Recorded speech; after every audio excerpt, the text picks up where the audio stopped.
Ang Tanay ay isang lugar na marami talagang tinatagong yaman.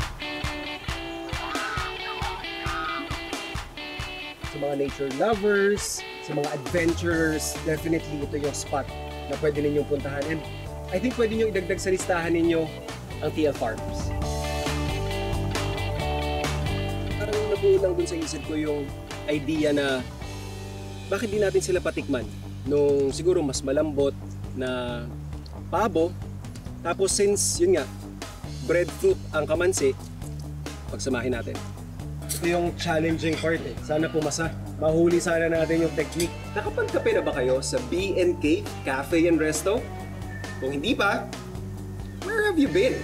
Ito, maangas, astig. At bumisita rin kami sa isang urban community farm kung saan napakaraming magagandang kwento ang aming narinig. At eto pa, endemic at native na mga species ng halaman ang kanilang mga tinatanim doon at pilit na pinararami. Ito po, ang pangalan po nito ay labog. Yan. Matikman nyo siya, medyo maasim yung lasa niya. Hindi siya medyo, sir.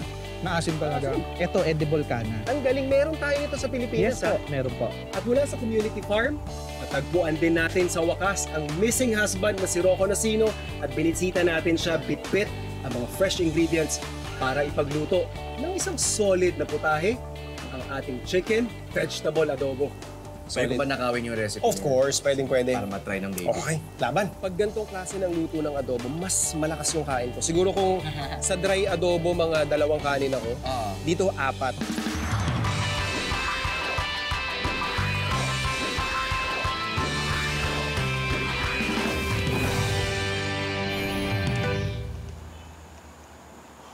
Nung pagpasok ko pa lang, alam mo yung parang nangangarap ka na pag ako nagkaroon ng sarili kong farm, ito yung magiging itsura.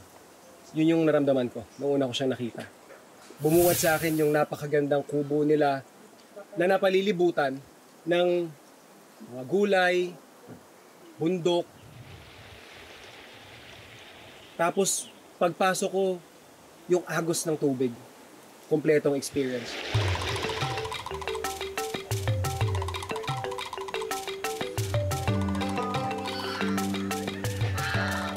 What does TL Farm truly means? Being back to basics. Lalo na dito sa place natin is totally off-grid. Totally off-grid, walang No signal. power, no signal. Totoo. Diba? Yeah. I think one of the good things brought about by the pandemic actually I totally agree. is this place. Opo. No? Were it not for the pandemic, probably hindi kami maligaw dito. No? But we're happy that, isa yun sa I'm grateful na nangyari sa pandemic, brought the family closer. And then this place. We found a new family sa community. Opo. No? And we are happy to share also yung blessings ng lugar sa ibang tao.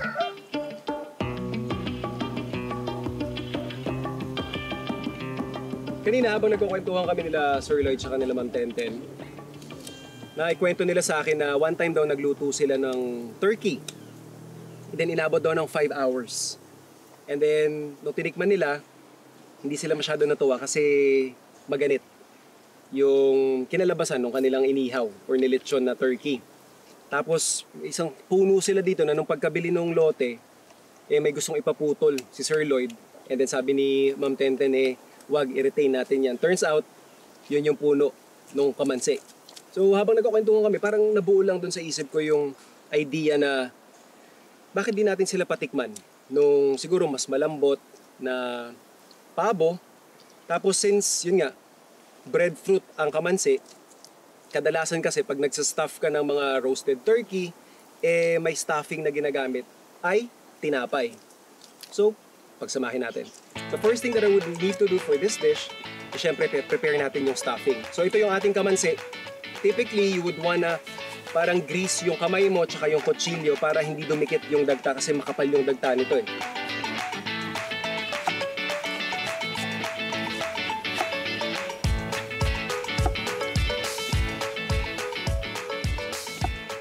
So once na ma-slice na natin yung ating kamansi, since stuffing lang siya, gusto ko lang ma-ensure na luto siya. Uunahin natin siyang ipe-prepare. Okay. So yan yung ating kamansi. Lagyan lang natin ng gata. Ito yung typical or usual na recipe sa kamansi yung ginagataan. And then season lang natin ng oyster sauce. So basically, lulutuin lang natin to hanggang malambot. Pwede nga siyang parang magiging puree-like na yung consistency niya. Babalikan lang natin siya. Prepare na natin yung ating turkey.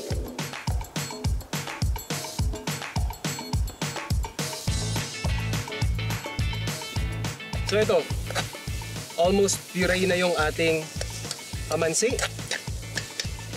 Dry na rin siya. Importante na dry kasi pag nilagay niyo yan ng masabaw, isa-stuff niyo dun sa turkey, syempre, aalis, kakawala. So lalagyan lang natin to ng pineapple puree. Ito yung parang magiging or magsisilbing parang tenderizer natin dun sa ating turkey.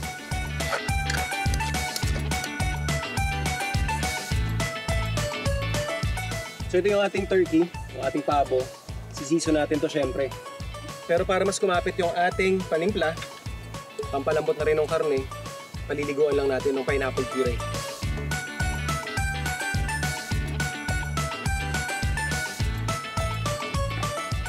Sisa lang natin ng salt.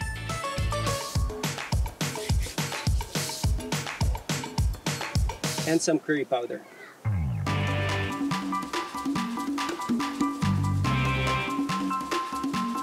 And then pwede na nating stuff.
Sir Lloyd? Ito yung challenging part eh. Sana pumasa. Mahuli sana natin yung technique. So, sir, yung breast. Salamat. Muna ako sa... Kamusta po yung stuffing? Sarap. Madalas ang kamansi sa amin yung ginatan lang. But this one may yung flavors na dinagdag mo sa pineapple. Pumasok yung flavor sa meat, it's worth the wait. Kamusta ba yung texture? Saktong lang ang lambot. Malambot, di ba? Mukhang iimbitahin na kita parati dito. Gusto ko yan, sir.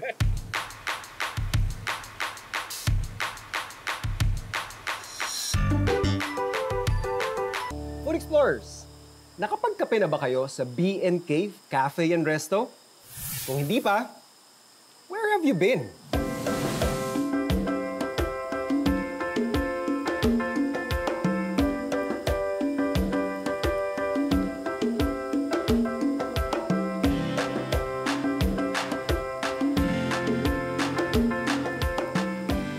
Nalaman po namin na isa kayo dun sa mga pioneer Yes. na coffee shops. Yes. Anong year po kayo nag-start?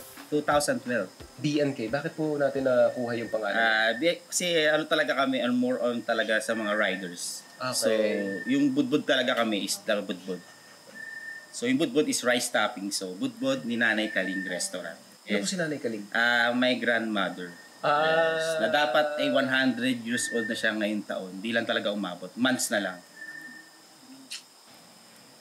Doon po sa mga ino-offer ninyong coffee, ano po yung pinaka bestseller? Siyempre yung aming good talaga. Yung barako na. Ito po. Yes. Naintindihan ko na kung bakit siya yung bestseller. Actually, malinis siya eh. Hindi mo rin nalalasahan yung sunog na taste. Yes, yes. Mapait siya kasi kape. Pero iba kasi yung pait ng sunog versus nararamdaman mo at nalalasahan mo yung notes. Yes, yes, yes. Yun nga yung fruity na medyo vibrant yung flavors. Tama. Yung Spanish latte kasi natin, from my understanding, is condensed milk. Espresso Yes, yes. and fresh milk. Yes. Okay. Winner. Hindi ba? Ang gusto ko dito sa timpla ninyo, sir, is hindi sobrang tamis. Yun ang pinaano namin kasi nga... Hindi siya actually matamis. Nalalasahan ko pa rin yung kape despite na siya. mas marami ang gatas. Yes, yes, yes. Okay. So ito naman, sir. Hazel white chocolate. Yes. Alright. Ang gusto ko sa kanya, amoy na amoy mo yung hazelnut. Thank you. Aroma. Tapos white chocolate po. Yes, yes. Okay. Again, panalo sa akin. Kasi yun nga, hindi masakit sa bibig yung tamis niya. Ito naman po yung mocha. Okay. Ice naman po ito. Okay, so halo natin para makuha natin yung chocolate pa yung nasa ilalim, sir. Yes. Nice.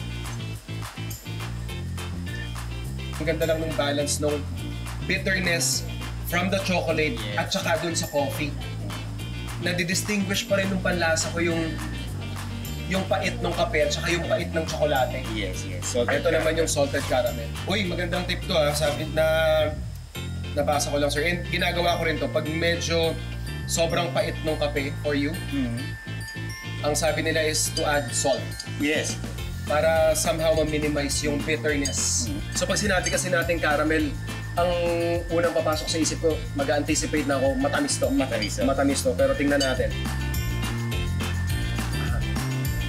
Again, what I like about yung ino-offer po ninyo is, pag sinabi pong salted caramel, nalalasahan kong salted caramel. Tama. Thank you. Na may kape. Yes. So far sa lahat po ng tinikman ko sa inyo, bravo. Thank you. Bravo. Thank you. Congratulations. Marami sa mga farms na nabisita natin ang nagsimula lang noong panahon ng pandemya. Pero alam niyo bang hindi lang mga individual na mamamayan ang nakakita ng halaga sa pagtatanim ng pagkain noong kasagsagan ng COVID? Ilang mga LGU rin kasi ang nagtayo rin ng mga community farms sa kanilang mga lugar para mahikayat ang mga tao na magtanim. Isa sa mga proyektong yan ang Sunnyvale Urban Community Farm sa Quezon City. Aakalain mo bang may ganito kalawak na taniman sa gitna mismo ng isa sa pinakamalaking lungsod sa Metro Manila? Itong Sunnyvale Community Model Farm po, nag-start ng November 2021. Pandemic. Yes po. Okay. Malaki-laki itong area na sakop po ninyo, ano? Yes po. Mga 1.2 hectares po yung laki ng farm. Okay. Doon sa vision po ni Mayor Joy na yung mga idle land sa Quezon City, i-convert sa production ng pagkain. Very nice. Ito pong property na to ay privately owned, hindi po pagmamayari ng city. Winave po ng city yung idle land tax niya para maingganyo yung mga private owners na ipagamit yung lupa nila sa food production. Sabi niyo po kanina, model farm. Yes po. So, kaya po kayo may Kaya po, hydroponics? yes po. Kaya po dito sa farm na to, pinagsasama natin yung traditional farming, Yes. yung ating open field farming na yan, at saka yung mga technology. Meron tayong hydroponics, meron tayong kratky. Yes. Yan, ito po ang kratky natin. Yung walang Yan. stagnant lang siya. Stagnant lang yung Ito, tubig NFT. sa kanya. Yes po. Tapos gumagamit din tayo ng mga greenhouses. Puro mga volunteers ang nangangalaga ng mga tanim dito sa Sunnyvale. At karamihan sa kanila, mga senior citizens, retirees, at mga dating OFW na halos araw-araw gumugugol ng oras sa pagtatanim sa mga bahagi ng farm na nakatoka sa kanila. At ang kita mula sa mga naani sa mga lupang pinangangalagaan nila, sa kanila na. Parang mga endemic species ang tinatanim natin. Tama ba? Tama ba yung Yes po. presyo na nakikita ko? Karamihan po dito sa tanim na to, yung mga endemic na halaman at saka mga lumang ingredients na nasa probinsya na binabalik po natin dito sa syudad. Ito po, ang pangalan po nito ay labog. Labog? Yes po. Ang ganda ng bulaklak, ha? Yes po. Ang kinakain po sa kanya, yung kanyang talbos, yung kanyang dahon. Ginagamit pong pang-asim at saka pantanggal po ng lansa sa isda. Ito po? Yes po. Yan, edible po yan. Yes po. Okay. Pang-asim. Yes po. Yan, matikman nyo Oo, siya, no? medyo maasim yung lasa niya. Hindi siya medyo, sir. Maasim talaga. Maasim. Tapos ito yung mga sinasabi nating nawawala na. Yes po. Ako bilang kusinero, sir, ngayon lang ako nakarinig nito. Yes po. Which is, pag-iisipin, no? I mean, very convenient naman. Marami nang mabibili sa tindahan na pampaasim. Pero ayun, no? Buhay na buhay. Yes po. Hindi siya yung maasim na mapapangiwi ka. Pero very vibrant nung pagka-asim niya. Ito, edible kana. Edible kana. Yes May po. hindi po ba edible na kana? Meron po. Ito po yung edible sa family nila. Yan. Okay, so mukha siyang gabi. Yes po. Mas malapit po sa bird of paradise yung kanyang Oo, dahon. actually, totoo. Yan. Actually, ito, seedling pa lang, pero para po makita natin kung ano yung edible part sa kanya. Ito pong part na to. Yan. Pwede siyang substitute sa potato. Nagawa siyang parang French fries. Opo. Yan. So, sa unang itsura, mukha siyang luya. Yes po. Ang galing, meron tayo nito sa Pilipinas, Yes ha? po. Meron po. Grabe. Nakakapanghinayang na hindi natin siya pinakikinabangan Mas masyado. gusto ano? kasi siya ng community as ornamental plant. Kasi maganda yung dahon niya. Okay. Yan. Pero hindi Hindi nila natin alam, napapansin na- edible siya. Pwede ko ba tikman yung Yes one? po. Very pleasant to the palate. Magandang substitute nga ito for potatoes, sweet potatoes, even rice. Isa sa halaman na pinakasikat dito sa farm, itong Thai basil. Basil, oh. Yan ay sangig sa Tagalog. Yan ang Sangig po? sangig sa Tagalog. Yan ang paborito ng mga pumapasyal dito. Kasi kung tayong mga dito sa Metro Manila, sanay tayo sa pasta, sa sabaw sa kanya. Sa probinsya, ang gamit sa kanya, panlinis ng laman loob. Ito naman, sir, very interesting. May strawberry kayo sa farm. Yes po. Isa kasi siya dun sa gustong-gustong itanim ng mga urban farmers natin. Pero ang connotation, pagka strawberry, mahirap palakihin, mahirap alagaan. Sensitive sila. Pero ito po, galing po ng Benguet State University, binigay po sa Quezon City LGU. Mga heat-resistant variety po yan. Tapos ang ginagawa na po namin, dito na ang propagation, katulad po ng mga seedlings na yan. Tapos libre na namin pinapamigay sa lahat ng gustong pumunta. Bukod sa mga very interesting na mga local crops, kasama rin sa mga tinatanim nila sa Sunnyvale ang ilang mga gulay na sikat sa ibang bansa. Gaya ng choysam o mas kilala bilang flowering pechay. Galing po ako sa Hong Kong po, OFW. Palagi ito po yung niluluto namin palagi kasi paborito rin ng mga amo doon, yung mga tao doon. Ito yung pang everyday nilang pagkain na Yes po. kahit araw-arawin nila, walang problema. Hindi nakakasawa. Maganda din po ito sa noodles, ilagay mo. Yeah, po. totoo. Parang gusto ko yung noodles tsaka flowering pechay.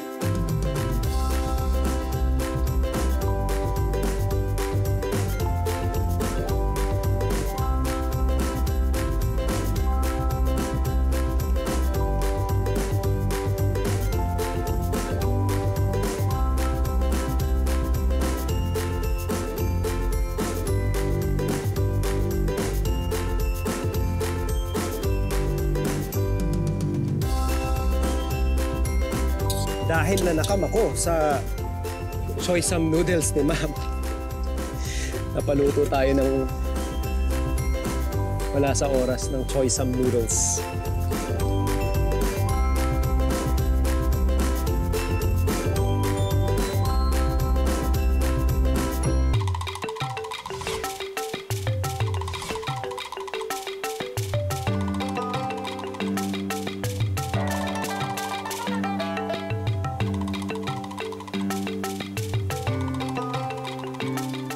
Ayan ma'am, na-miss nyo ba to? Yes. Alam mo sir, pag umuwi yung kapatid ko, ito pa salubong sa akin. Ito lang request ko. Gulay na to.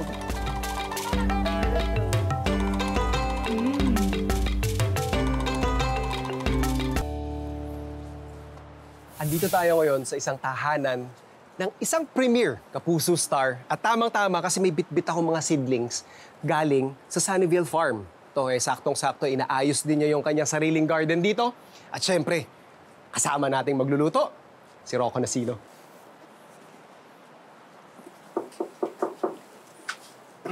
Uy, ganda ng pinto ah. Brother, magandang araw, nagbabalik. Napadalaw. Siyempre. Mag-arcade ba tayo? Ay, wag na yun. Oo, talo ako doon, wala akong laban eh. Pero, may bitbit ako para sa'yo. Para sa akin yan. Pandagdag sa garden mo, ito meron tayo ditong seedlings. May urban farm kasi kami pinuntahan. Pero wala dito yung lulutuin ko para sa'yo Gift mo lang, This day, gift mo lang. Oo. Wow, thank you. Alam ko mahilig ka sa adobo. Yes, totoo. Diba? Alam yan. Papatikin ko sa'yo yung personal recipe ko na paborito sa adobo, which I think hindi kadalasang ginagawa. Pwede ba nakawin yung recipe? Of course, pwede. Para matry ng baby. Okay, laban. Laban, Laban natin. Game. Ito, brother. Sabi ko sa'yo, simple lang yung recipe ko. Actually, kung gagawa ako ng adobo para sa sarili ko, pag ako lang yung kakain, ito talaga yung ginagawa ko. Okay. Walang gisa, walang kahit ano. Pero syempre, hindi magiging adobo yan nang wala yung bawang. Of course. Diba? So, lots of garlic. So, meron tayo ditong raw. In-emphasize ko lang yung raw kasi I also put in crispy garlic. Ganyan karami talaga gusto mo. Yes. Mag-iiwan lang siguro ko ng konti pang garnish. Sibuyas. Of course. Amoy na oh. Diba? Yun yung parang gusto ko dun sa combination ng raw garlic tsaka ng crispy garlic kasi may parang variety doon sa garlic flavor. So basically, yun yung parang pambuo ko dun sa flavors. And being it an adobo dish, Of course. soy sauce. Gusto ko yung masabaw talaga na Pag gantong klase ng luto ng adobo, mas malakas yung kain ko. Siguro kung sa dry adobo, mga 2 kanin ako. Dito 4, Uy, grabe 5. naman. Ganon, mga tipong ganon. Flight yan? Oo, kaya talaga eh. Oh, masarap talaga. And then of course yung vinegar. Aha. Any kind yan. Any kind, of course. And to balance yung ating salty, sour from the vinegar, lagay lang tayo ng konting sugar. Ayan. Lagay tayo ng laurel. Optional, mas gusto ko lang to, for presentation, dark soy sauce. Anong difference sa dark soy sauce? Dark soy sauce is hindi naman siya nagdadagdag ng masyadong alat. Okay. Very subtle lang ito. Actually, mataba nga ito, more on color. Nag-intensify lang yung color niya. And of course, paminta. So, we're basically just going to poach yung ating full chicken. Okay. Making sure lang na totally submerged. Yun. Yung ating bird. Tansya oh. Diba? Sakto eh. Pachillax muna natin yan. Balikan natin. Okay, brother, ito. Mga more or less 45 minutes na natin siyang sinisimmer. Ayan, ganyan lang yung kulo lang niya. Oo. Sakto lang, hindi very aggressive. And then, sama lang natin yung ilang talong from your garden. Last part talaga yan. Oh, syempre. Okay, gets. I mean, this is optional. Some would even comment na weird kasi may talong at saka okra tayo. But why not? Heck, di ba? Oo. So yan. Lalagay lang natin. We'll just cook this siguro for a minute. May kanin na ako dyan. Hay! Pwede na tayo mag-food trip. Okay yan.